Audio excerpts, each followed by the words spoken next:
Dans le Dakota du Nord aux États-Unis, 5000 personnes, Sioux, défenseurs des droits amérindiens et écologistes, sont mobilisés contre la construction d'un oléoduc. Mais la situation risque de se durcir car le gouverneur de l'État a ordonné l'expulsion du campement sous prétexte de protéger les manifestants du froid. Ils sont pourtant déterminés à faire face. Les températures vont chuter à moins 14 degrés Celsius la semaine prochaine et personne ne semble intimidé ni par les menaces ni par le froid, au contraire.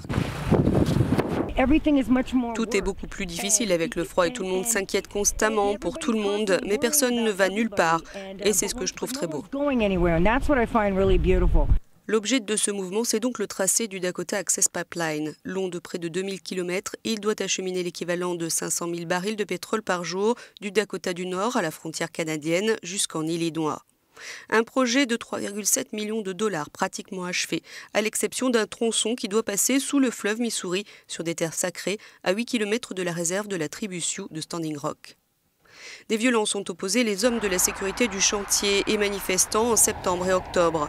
Il y a eu des blessés, des arrestations. Début novembre, le gouvernement fédéral avait stoppé les travaux le temps de réviser le permis de la compagnie Energy Transfer. Mais le corps d'ingénieurs de l'armée propriétaire du terrain a tranché et les travaux doivent reprendre après évacuation d'ici le 5 décembre.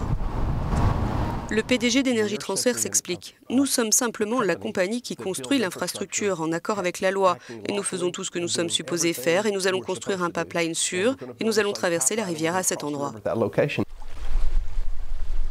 Pour les Sioux de Standing Rock, un accident n'est cependant pas à exclure. Une fuite peut polluer le fleuve Missouri, la seule source d'eau potable de leur réserve. Mais ils ont aussi d'autres raisons de s'opposer au projet. Cet endroit est sacré pour nous parce que ce sont nos terres et les terres de nos ancêtres. L'endroit où ils veulent faire passer cet oléoduc, c'est un lieu de sépulture. C'est sacré pour nous. On ne passe pas sur des lieux de sépulture.